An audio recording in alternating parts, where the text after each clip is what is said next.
बिस्मिल्लाहिर्रहमानिर्रहीम। अस्सलाम वालेकुम नाज़रीन, आप यूट्यूब चैनल देख रहे हैं। मैं इमरान खान हूँ। ये दो बहुत अहम वीलॉग्स हैं। इनमें एक में मैं ये बताऊँगा कि वोटर को क्या करना है पाकिस्तानियों को, और दूसरा मैं ये बताऊँगा कि जो पोलिंग एजेंट्स हैं उनके लिए एक बहुत मुश्किल दिन आने वाला है, लेकिन वो इसको आसान बना सकते हैं और इसमें उनका जो किरदार है वो फैसला कुन है। तो उनके हवाले से भी एक बड़ा अहम वीलॉग है। सबसे पहले वोटर पे बात करते हैं। मैंने बहुत सारी जगहों पे सर्वेज करवाए, अपनी टीमों को भेजा। 90% लोग जो हैं वो एक जमात को सपोर्ट कर रहे हैं, बाकी सारे बाकी जमातों को सपोर्ट कर रहे हैं। कई जगहों पे 80% है, कई जगहों पे 70% है। पाकिस्तान तहरीक इंसाफ की मकबूलियत बहुत ज़्यादा है, लेकिन कुछ मसाइल पैदा हो चुके हैं। एक तो इंतखाबी निशान बल्ला चला गया, जिसको सारे लोगों ने याद किया हुआ था पाकिस्तान तहरीक इंसाफ का। बहुत सारे उम्मीदवार जो हैं वो आज़ाद उम्मीदवार बन गए पाकिस्तान तहरीक इंसाफ के। अब आज़ाद उम्मीदवारों के हवाले से लोग वोट तो डालना चाह रहे हैं। वो कह रहे हैं कि पाकिस्तान तहरीक इंसाफ को वोट डालेंगे, लेकिन उन्हें आइडिया नहीं है कि उनके हलके के अंदर जो उम्मीदवार है उसको इंतखाबी निशान क्या मिला है। अच्छा, मैं ये भी आपको बता दूं कि ज़्यादा तादाद में लोगों को आइडिया है, बहुत कम लोग हैं जिन्हें आइडिया नहीं है। और मेरे ख्याल में इलेक्शन डे आते आते सबको पता होगा कि उनका इंतखाबी निशान क्या है। मिसाल के तौर पर ख्वाजा साद रफ़ीक का इंतखाबी निशान जो है वो शेर है। उनके मुकाबले में पाकिस्तान तहरीक इंसाफ का इंतखाबी निशान बल्ला हुआ करता था, लेकिन अब पाकिस्तान तहरीक इंसाफ के वहाँ जो उम्मीदवार है उनका इंतखाबी निशान के है। अंग्रेज़ी का जो वर्ड है के, एक अल्फ़ाबेट के है इंतखाबी निशान। अब ये भी बहुत अजीब है कि के का इंतखाबी निशान दे दिया। वो लतीफ़ खोसा साहब वहाँ से इलेक्शन लड़ रहे हैं। मामला ये है कि ये इंतखाबी निशान शुरू में लोगों को पता ही नहीं था, लेकिन अब बहुत बड़ी तादाद में लोगों को पता है। कुछ लोग ऐसे हैं जिनको नहीं पता, तो फिर इलेक्शन वाले दिन तक उनको पता चल जाएगा। तो ये सारी चीज़ें छोटे छोटे प्रॉब्लम्स हैं, इनको भी रिजॉल्व होना चाहिए। लेकिन एक मायूसी है वोटर के अंदर, कुछ हद तक वोटर के अंदर एक मायूसी है। कमिटमेंट तो बहुत ज़्यादा है। वोटर ये चाहता है कि वो निकले और निकल कर वोट डाले और अपना हक अदा करे, लेकिन जिन चीज़ों में मायूसी है पहले वो नुक्ते मैं आपके सामने रखता हूँ। वोटर क्या सोचते हैं, क्योंकि हमने सर्वेस करवाए। वोटर कहते हैं जी क्या फ़ायदा वोट डालने का, होना तो कुछ नहीं। दूसरा, वो ये कहते हैं कि गिनती जब होगी तो तब धांधली हो जाएगी, हमें तो पता ही नहीं चलेगा, हम वोट कहीं और डाल के आएंगे, गिना कहीं और जाएगा। तीसरा, वोटर ये कहते हैं कि धांधली से नतीजा बदल दिया जाएगा, यानी एक्चुअल नतीजा कुछ और होगा और धांधली करके नतीजा को बदल दिया जाएगा। फिर वो ये कहते हैं कि वोट डालने जाना भी रिस्क है, तंग किया जाएगा, परेशान किया जाएगा, हो सकता है हम घर ही ना आए, गिरफ्तार हो जाए या कोई और खुदा ना खास्ता इंसिडेंट हो जाए। पांचवा जो लोगों के अंदर एक खौफ है वो ये है कि फैसला तो पहले ही हो चुका है। अब एक चीज़ का फैसला पहले हो चुका है, यानी और ये इस तरह की जो बातें की गई कि साड़ी गल हो गई है, तो ये बातें इसलिए की गई ताकि लोगों को ये पता चल जाए। पीएमएलएन के लोग ज़्यादातर ये कर रहे हैं, पीपल्स पार्टी के लोग नहीं कर रहे, पीटीआई के लोग नहीं कर रहे, तहरीक लब्बैक के लोग नहीं कर रहे, जमात इस्लामी के लोग नहीं कर रहे, लेकिन पीएमएलएन के लोग हर जलसे में हर जगह पे ये कह रहे हैं साड़ी गल हो गई है और हुकूमत हमारी ही आ रही है। इससे ये तासुर फैला और फैलाने की कोशिश की जा रही है कि फैसला तो पहले ही हो चुका है। ये भी एक मायूसी है वोटर के अंदर। अच्छा, जिसको वोट डालूंगा वो बाद में बिक जाएगा, इसके ऊपर सबसे ज्यादा काम दो बड़ी सियासी जमातें कर रही है। एक पीपल्स पार्टी, नंबर 1 पे पीपल्स पार्टी है इसमें, नंबर 2 पे पीएमएलएन। वो बार बार ये तासुर दे रहे हैं कि जो भी आप आज़ाद उम्मीदवार को वोट डालेंगे उसको हम खरीद लेंगे।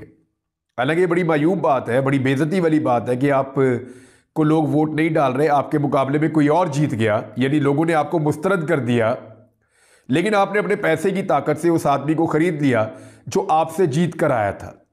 तो वो बड़ी ढिठाई के साथ, बेशर्मी के साथ ये बेहुदा गुफ्तगू कर रहे हैं कि हम उन्हें खरीद लेंगे या हम उन्हें अपने साथ मिला लेंगे, उनसे हम बात करेंगे। एक्चुअली तो वो हॉर्स ट्रेडिंग होती है, बंदे खरीदे जाते हैं, मंडी लगती है, और ये बार बार लगती रही है। पहले यूसुफ रज़ा गिलानी साहब के बेटे की आपने ऑडियो भी सुनी हुई है, बल्कि वो वीडियो ही थी साथ में, उसकी ऑडियो तो बड़ी क्लियर थी। बहरहाल जिसको वोट डालेंगे वही बंदा ही बिक जाएगा, तो क्या फ़ायदा आज़ाद उम्मीदवार को वोट डालने का। ये भी एक बड़ा सवाल लोग जहन में रखते हैं। और एक चीज़ ये भी है कि जीत भी गए तो हुकूमत तो बनेगी नहीं। अब आ जाए इन तहफ़्फ़ुज़ात को थोड़ा सा दूर कर लेते हैं। एक तो ये है कि आपको वोट डालना है, ये आपकी जिम्मेदारी है। हार और जीत तो अल्लाह ताला के हाथ में है। आप निकले और अपने पसंदीदा उम्मीदवार को वोट डालें। आपका दिल करता है नून लीग को, पीपल्स पार्टी को, पीटीआई को, जमात इस्लामी को, जिसको दिल करता है वोट डालें, लेकिन निकलें और निकलकर वोट डालें। आपको यह नहीं सोचना चाहिए कि निजाम का एक लाडला अगर लंदन से वापस आ गया है और तय हो चुका है कि वही शायद वजीर आज़म पाकिस्तान बनेगा या उसकी हुकूमत आएगी, तो आप हार के बैठ जाए। नहीं, हार और जीत अल्लाह रब्बुल इज़्ज़त के हाथ में है। आपको अपना फर्ज अदा करना है, यानी आपको अपने हिस्से की गवाही देनी है। वोट डालने का मतलब है गवाही देनी। तो आपको जो ठीक लगता है आप निकल के अपना वोट डालें। दूसरी बात यह है कि गिनती में गलत हो जाएगा, कैसे होगा? गिनती में गलत नहीं हो सकता। वोटर जब वोट डालेंगे, वोटर को वोट डालना चाहिए, वो इसलिए डालना चाहिए कि ये उसका हक है, ये उसकी गवाही है, उसको वो गवाही आकर देनी चाहिए। 5 साल में एक दफा मौका मिलता है वोट डालने का, और आप अगर अपना हक इस्तेमाल नहीं करते तो फिर आपको कोई हक नहीं है कि आप निजाम से शिकवा करें कि ज्यादती हो रही है।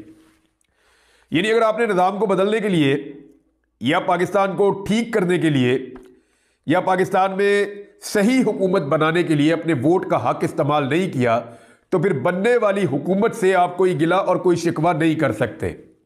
हाँ, अगर आपने वोट डाला है, अपना आपने रोल प्ले किया है, उसके बाद आपका हक बनता है कि जनाब धांधली हो गई। आपका हक बनता है कि जनाब ये हुकूमत गलत काम कर रही है।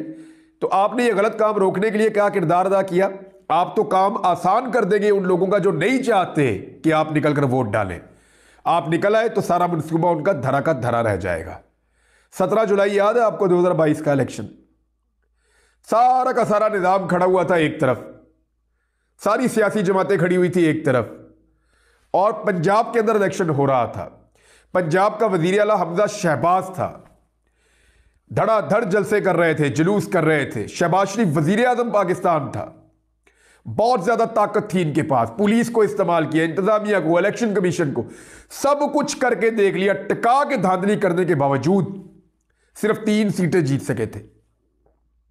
20 में से 16 सीटें जीती पाकिस्तान तहरीके इंसाफ ने, और अगर यह धांधली ना होती तो शायद 18 जीत जाते, 19 जीत जाते।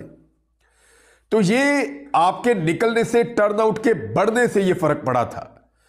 दूसरा, धांधली से नतीजा बदल दिया जाएगा, इतनी आसानी से नहीं बदलेगा। बहुत सारे लोग जो निगरान हुकूमत का हिस्सा हैं वो ये कहते फिर रहे हैं निजी महफिलों में कि जनाब अगर वोटर कहीं बाहर आ गया या टर्नआउट एक खास लिमिट से बढ़ गया तो पीएमएलएन और पीपल्स पार्टी को जिताना या नवाज शरीफ साहब को वजीर आजम बनाना ये एक ख्वाब बन जाएगा, ये बहुत मुश्किल हो जाएगा। अब ये आपके ऊपर डिपेंड करता है कि आप निकलते हैं या नहीं निकलते। दूसरा, फैसला पहले ही हो चुका है जनाब, बहुत सारे फैसले पहले हो चुके होते हैं, लेकिन असल फैसला वही है जो अल्लाह रब्बुल इज़्ज़त करते हैं। यानी बेशुमार फैसले हमने पाकिस्तान में देखा, फैसला हो गया और फिर हमने देखा बदल गया। फैसला तो यह भी हो गया था कि नवाज शरीफ कभी वापस नहीं आएंगे। फैसला तो यह भी हो गया था कि फलां के ऊपर क्रॉस लग गया, फलां माइनस हो गया, फलां माइनस हो गया। आपने देखा जो पब्लिक ओपिनियन होती है ना, वो मैटर करती है, उसके साथ चीजें बदल जाया करती हैं।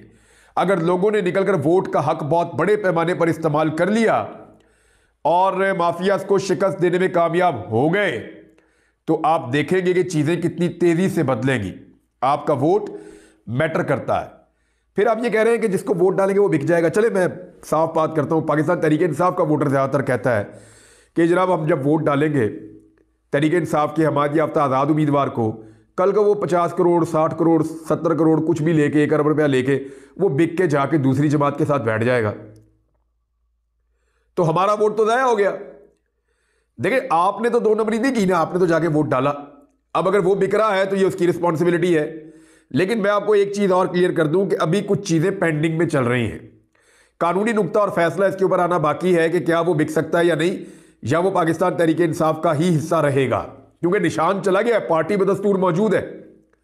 और दूसरी बात एक और कि इमरान खान साहब जब बहुत बुरी पोजीशन में थे, जब उनके हालात बहुत पतले थे, जब उनकी मकबूलियत भी कम थी, उस वक्त भी इमरान खान को छोड़ के जाने वालों की तादाद 10% से ज्यादा नहीं थी।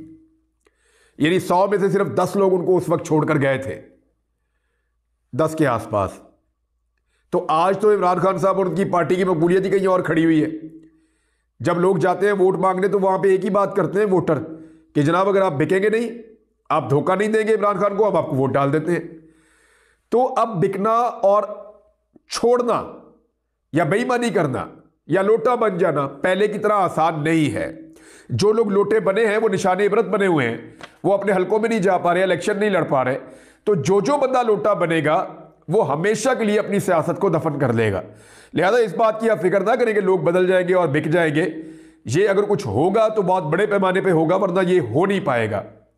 आपका काम है वोट डालना, निकलकर वोट डालें। जीत भी गए तो हुकूमत नहीं बनेगी। देखिए, दो चीजें हैं, या तो आप सरेंडर करें और आप ये सोचें कि जो हुकूमत बनाई जा रही है नवाज शरीफ की, बरतानिया से वापस आने के बाद चौथी मरतबा उनको दूल्हे की तरह सजाया जा रहा है और नवाज शरीफ साहब के लिए सारा का सारा निज़ाम जो है वो जिस कदर घुटनों पे आया हुआ वो आपके सामने है। या तो आप इसको होने दें ना, या तो आप इसको होने दें और घर से ना निकले, और अगर इसको रोकना है तो एक ही तरीका है कि निकल के आप वोट डाल दें। भाई, आपकी हुकूमत बनती है या नहीं बनती, तो क्या आप नवाज शरीफ की हुकूमत बनने देंगे? बड़ा सवाल ये है। बहरहाल ये है जी वो चीज़ें जो वोटर के तहफ़्फ़ुज़ात थे। तंग किया जाएगा अगर आप बड़ी तादाद में निकल के पोलिंग स्टेशन पे जाते हैं, तो किसी की क्या जरूरत है कि वो आपको तंग करे। आप पुरअमन तरीके से गए हैं, जाकर आपने वोट डाला है, आप अपना वोट डालें। अपना वोट डालने के बाद पुरअमन तरीके से अपने वोट की हिफाजत करें, जैसे 17 जुलाई 2022 को की थी। वोट डालें, वहां रुके, पुरअमन तरीके से अपने वोट की हिफाजत करें। जब आपके वोट की गिनती हो जाए और आपको रिजल्ट मिल जाए तो फिर आप खुशी खुशी वापस आ जाए। यही है तरीका। अब इसमें एक चीज और आप देखिएगा, जितना ज्यादा टर्नआउट हो जाएगा ना, उतना ज्यादा धांधली मुश्किल हो जाएगी। पिछली मरतबा जो टर्नआउट था वो लगभग 50% से ज्यादा था। इस मरतबा अगर ये 60% तक चला गया, 70% तक चला गया, तो गेम हाथ से निकल जाएगी नवाज शरीफ के और उस इंतजामिया के जो नवाज शरीफ को ला रही है।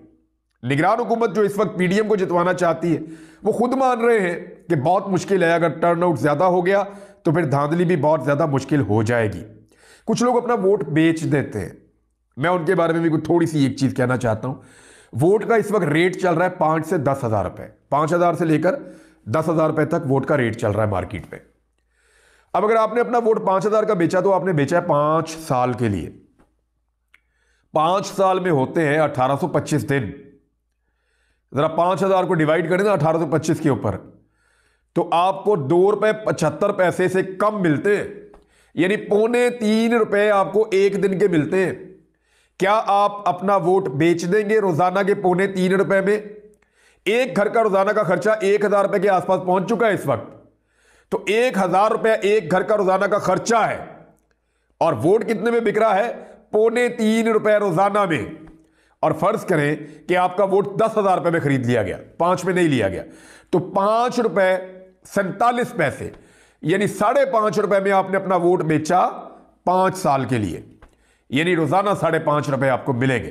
भाई, अगर वोट ही बेचना है तो रोजाना का 1,000 तो लें आप, रोजाना का कम से कम 1,000 तो लें। आपका वोट बेचने का आपको भी मजा आए, लाखों रुपए आपके अकाउंट में आए, आपको मिले, फिर तो आप अपना वोट बेच दें। लेकिन एक वोट जब आप 5 से 10,000 रुपए में बेचते हैं तो आपको रोजाना के ₹5 मिलते हैं, या ₹2.5 मिलते हैं, ₹2.25 या ₹5.5 आपको रोजाना के मिलते हैं। तो क्या इतना सस्ता आप अपना वोट बेच देंगे? और ये वोट बेचने के बाद आप जब फंसेंगे, जब किसी मुसीबत में आएंगे, जब आपके साथ ज्यादती होगी, जब आपके साथ जुल्म होगा, जब आपके इलाके का कोई काम नहीं होगा, तो आप जाकर अपने एमपी या एमएनए से आंखें नहीं मिला सकेंगे। वो आपके मुंह पर कहेगा उसका नुमाइंदा कि साहब आपको नहीं मिल सकते, आपने भाई पैसे लेकर वोट दिया हुआ है, मुफ्त में नहीं वोट दिया हुआ आपने। लिहाजा अपना ज़मीर और अपना वोट बिल्कुल मत बेचे। अपने ज़मीर की आवाज़ के ऊपर निकलकर आप वोट डालें, और वोट ज़रूर डालें। अब इसके लिए एक और तरीका मैं आपको बता देता हूं कि पर्चियां वर्चियां तो मिल नहीं रही, और जो पॉलिटिकल पार्टीज इलेक्शन में खुला डुला जा रही हैं, पीटीआई के लिए तो पाबंदियां, जो खुला डुला जा रही हैं वो भी आपको पर्चियां नहीं दे रही। क्यों? वो भी चाहते हैं कि टर्नआउट जितना कम हो जाए उतना कम कर लिया जाए और धांधली वाले वोटों के साथ वो जीत जाए। आप एक काम कर सकते हैं, आप 8300 यानी 8300 8300 इसके ऊपर अपना आईडी कार्ड लिखकर मैसेज करते हैं, तो आपको कुछ इंफॉर्मेशन आ जाएगी, उसको आप एक सफ़े पे लिख लें। आपको बताया जाएगा शुमारियाती ब्लॉक कोड आपका ये है, सिलसिला नंबर ये है, घराना नंबर ये है, आपका कौमी असम्बली का हल्का ये है, आपका सूबाई असम्बली का हल्का ये है, और आपका इलाका और पोलिंग स्टेशन ये है। ये इंफॉर्मेशन आपको मिल जाएगी। साथ में जो इंफॉर्मेशन आपको मिलेगी इसमें पैसे लगते हैं, आपके चंद रुपए कट जाएंगे, थोड़े से पैसे, बिल्कुल थोड़े से पैसे आपके कट जाएंगे। तो ये जो है ना, आपको दफ्तर का एक नंबर भी मिलेगा, आपको हेल्पलाइन का नंबर भी मिलेगा। आप उस पर कॉल करके आप पता कर सकते हैं कि एक्चुअली अगर कोई प्रॉब्लम आ रही है तो वो कैसे हल होती है। अपना लिख के ले जाएं, जाकर अपने पोलिंग स्टेशन पे जाके वोट डालें और वोट डालने के बाद अपने वोट का पहरा दें। ये जो एक खौफ है उसको तोड़ें, ये जो खदशात हैं इनको पीछे छोड़ें। देखें, ज़रूरी नहीं है कि आपको हर हाल में जीतना है, ज़रूरी ये है कि आपने अपना हक अदा करना है। देखिए, पाकिस्तान तहरीक इंसाफ के वोटर के लिए देख लेना, अब आप किसी भी जमात के वोटर हो सकते हैं, लेकिन तहरीक इंसाफ के वोटर के लिए तो आप बड़ा क्लियरली देख लें कि एक आदमी जेल में बैठा हुआ और उसको एक ही उम्मीद है, बस वो ये कह रहा है कि उसका वोटर निकलेगा 8 तारीख को और निकलकर वोट डालेगा और सूरत बदल जाएगी।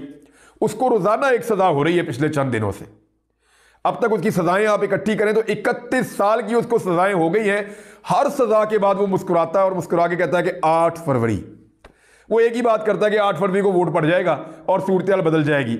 वो आदमी इतने एतमाद के साथ, इतना पुरएतमाद होकर अपनी कौम के लिए बैठा हुआ है कि मेरे लोग मुझे मायूस नहीं करेंगे। देखते हैं लोग निकल के क्या करते हैं। क्या पाकिस्तान तहरीक इंसाफ के लोग निकलकर वोट डालते हैं या नहीं डालते? लोगों को निकलकर वोट डालना चाहिए। जो मुझे दिखाई दे रहा है, लोग बहुत बड़े पैमाने पर निकलेंगे और इंतजामिया वो नहीं कर पाएगी जो वो करना चाह रही है। अब तक के लिए इतना ही। अपना ख्याल रखिएगा, अपने इस चैनल का भी। अल्लाह हाफिज़।